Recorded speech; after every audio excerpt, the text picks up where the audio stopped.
Hello दोस्तों।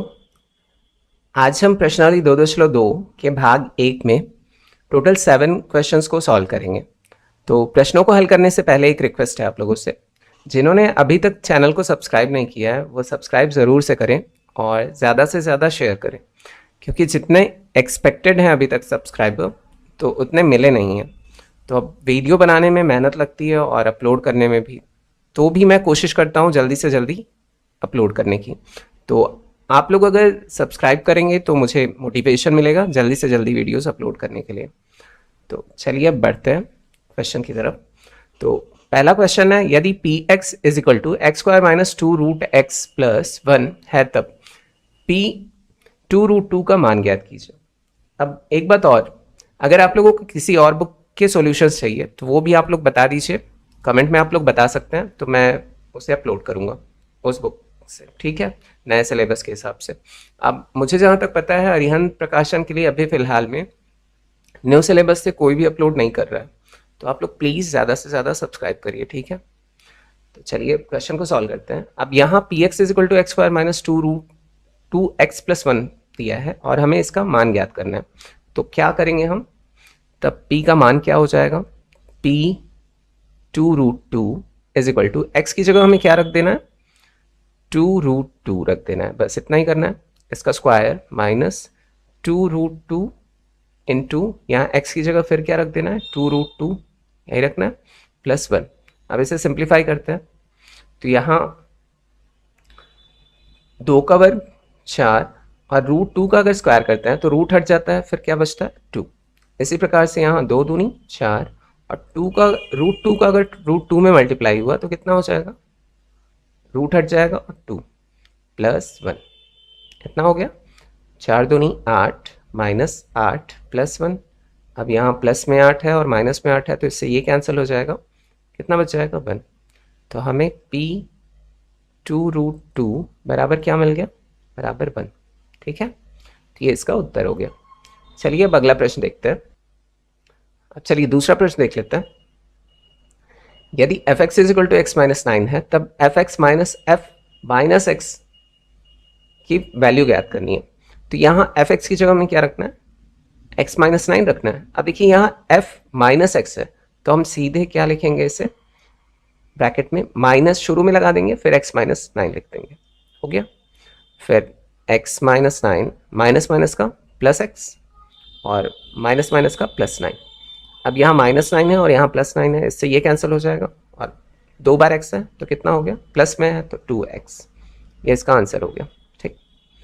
अब चलिए अगला देखते हैं। यदि p ब्रैकेट में x is equal to 4x पे पावर 5 माइनस 3x पे 4 माइनस 5x पे cube plus x square minus 8, तब p ब्रैकेट में -1 की वैल्यू हमें पता करनी है। तो हमें सिंपली क्या करना है, p -1। अब जहाँ जहाँ x है वहाँ हमें क्या कर देना है, -1 रख देना है। तो p -1 is equal to 4 into -1 पे पावर 5 माइनस 3 इंटू -1 पे पावर 4 फिर -5 इंटू -1 पे पावर 3 प्लस 1 का स्क्वायर -8। इसे सिंप्लीफाई करते हैं हम। तो यहाँ देखिए, अगर किसी पे घात जो है वो विषम संख्या हो और माइनस में वो हो संख्या, तो हमेशा क्या आता है, माइनस में ही आता है। -1 का अगर हम 5 बार करेंगे घात तो क्या आएगा, -1 ही आएगा। तो अगर -1 का 4 में मल्टीप्लाई हुआ तो कितना हो जाएगा, -4।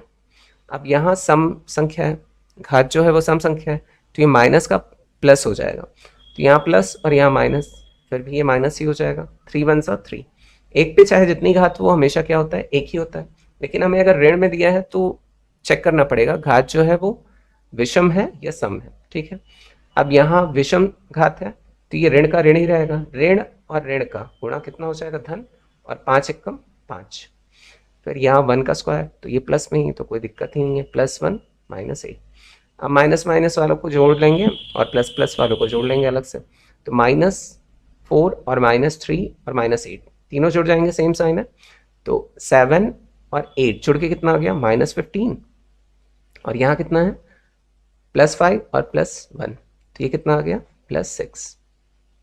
अब इसे घटा लेंगे, कितना आ जाएगा आंसर?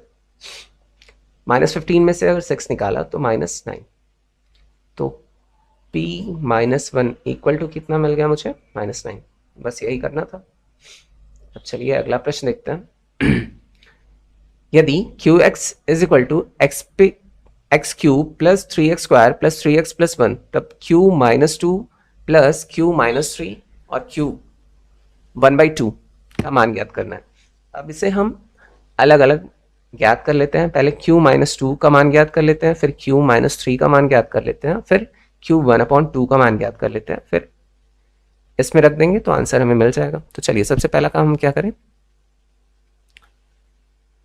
q -2 कर लेते हैं इक्वल टू, अब जहां पर x है वहां -2 हमें रखना है, तो -2 का क्यूब प्लस 3 इंटू -2 का स्क्वायर प्लस 3 इंटू -2 प्लस 1।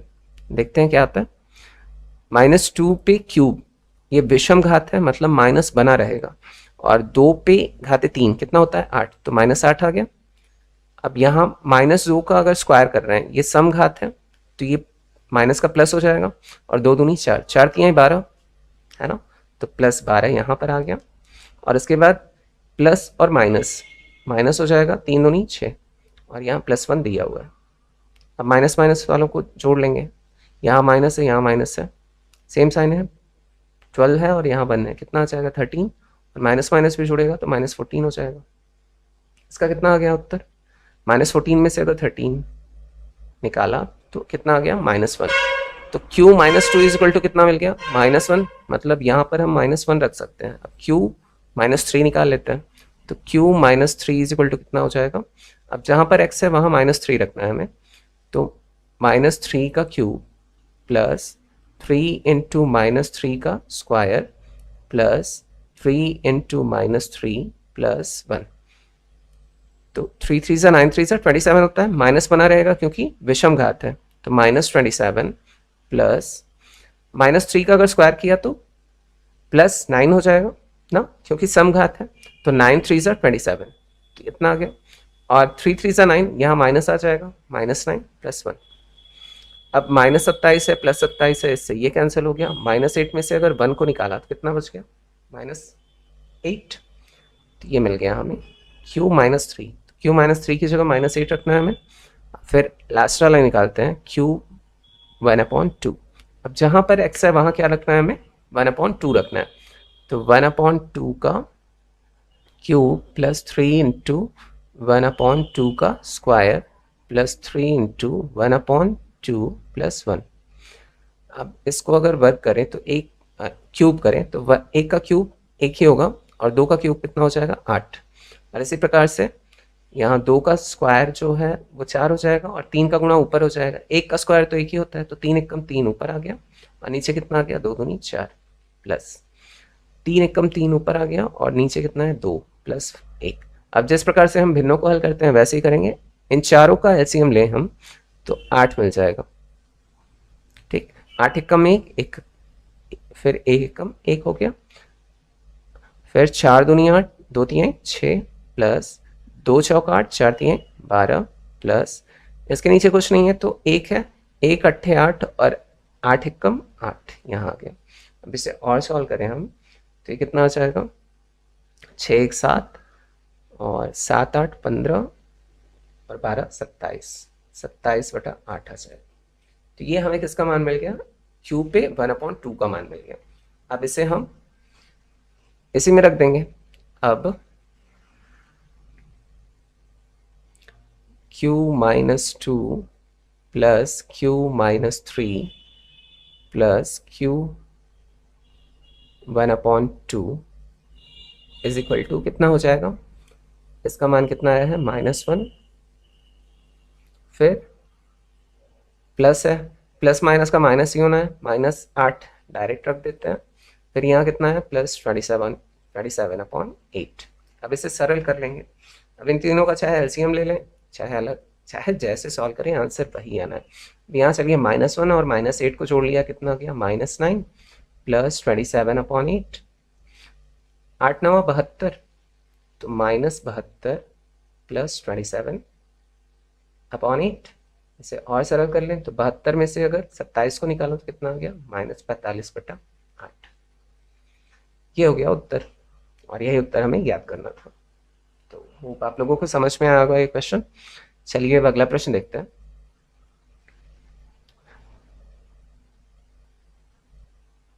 तीसरा प्रश्न है, यदि f t is equal to 4t² minus 3t plus 6, तब मान ज्ञात कीजिए। f4 का मान ज्ञात करना है, तो यहाँ t जहां पर है वहां पहले हमें क्या रख देना है, 4 रख देना है। तो यहां से जो हमें मिलेगा वो हो जाएगा f4 is equal to 4 into 4 का स्क्वायर माइनस 3 इंटू 4 प्लस 6। इसे सिंप्लीफाई करेंगे, 4 इंटू 4 चौक 16 होता है, माइनस 4 तियां 12 प्लस 6, 16 चौका 64 माइनस 12 प्लस 6। इसे और सिंप्लीफाई करेंगे तो 64 और 6 जुड़ जाएगा प्लस प्लस में, तो कितना आ जाएगा 70 माइनस 12, 70 में से 12 घटाया तो कितना आ गया 58। ये इसका उत्तर हो गया f4 का।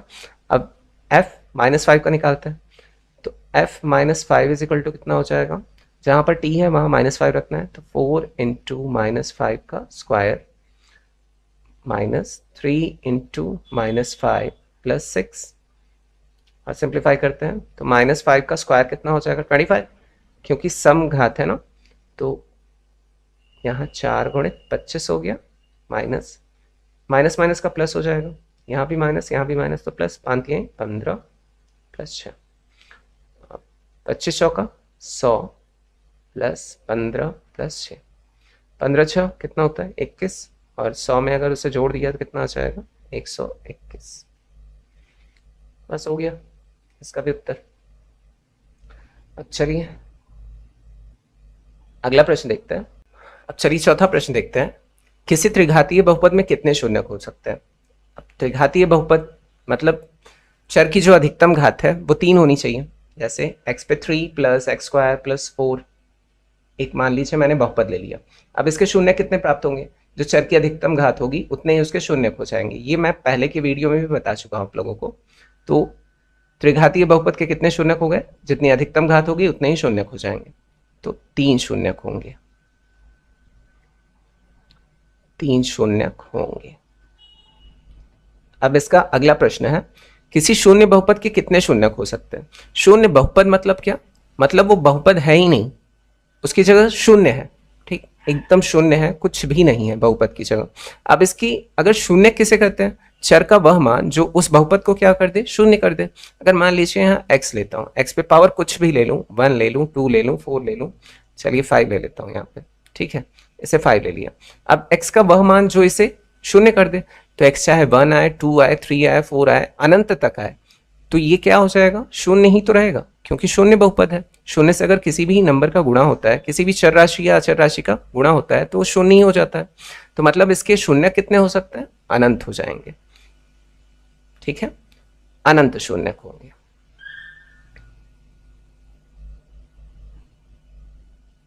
फिर अगला बहुपद px is equal to a²x, जहां a is not equal to 0 का शून्य क्या है।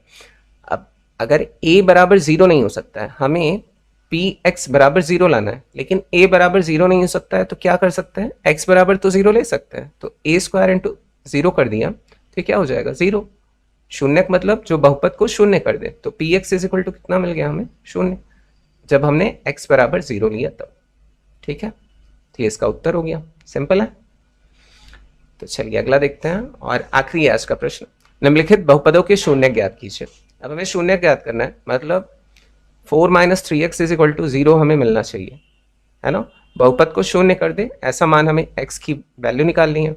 जो भी चर दिया रहता है उसका ऐसा मान निकालना होता है जो उस बहुपद, इस पूरे बहुपद को क्या कर दे, शून्य, यही दिया है।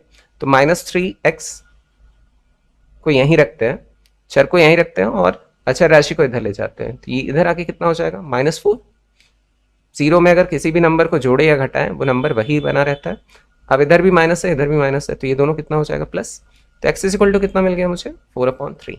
मतलब अगर x की वैल्यू मैं यहाँ 4/3 रख दूँ तो ये पूरा बहुपद क्या हो जाएगा, शून्य। चलिए चेक भी कर लेते हैं, जैसे 4 - 3 अब x की वैल्यू कितनी आई है 4/3, तो 3 से तो 3 कट गया, यहाँ 4 में से 4 - 4 इज इक्वल टू कितना आ रहा है 0। समझ में आ गया? तो बस यही करना है। अब अगला प्रश्न देखते हैं। अगला प्रश्न है 2t - 5/2। तो 2t - 5/2 इज इक्वल टू 0 ले लेंगे, तो -5/2 को इधर भेज देंगे, तो 2t इज इक्वल टू कितना हो जाएगा 5/2। तो t बराबर कितना हो जाएगा, 2 का यहाँ जाके मल्टीप्लाई हो जाएगा तो 5/4 हो जाएगा। तो अगर t बराबर 5/4 रख दूँ इस बहुपद में तो कितना हो जाएगा, ये 0 हो जाएगा। pt इज इक्वल टू कितना मिल जाएगा मुझे 0। ठीक है, तो बस इतना ही करना है और ज़्यादा कुछ है नहीं इसमें। तो यहाँ भी क्या है 2y - 1/2 है इज इक्वल टू 0 ले लेंगे, तो 2y इज इक्वल टू कितना हो जाएगा -1/2 इधर आके +1/2 हो जाएगा और 2 का गुणा नीचे हो जाएगा, तो y बराबर कितना मिल जाएगा 1/4। मतलब y की वैल्यू अगर मैं यहाँ 1/4 रख दूँ तो ये पूरा बहुपद क्या हो जाएगा 0 हो जाएगा। आप लोग खुद से चेक कर लीजिएगा 0 हो रहा है कि नहीं, मैं बता चुका हूँ आप लोगों को।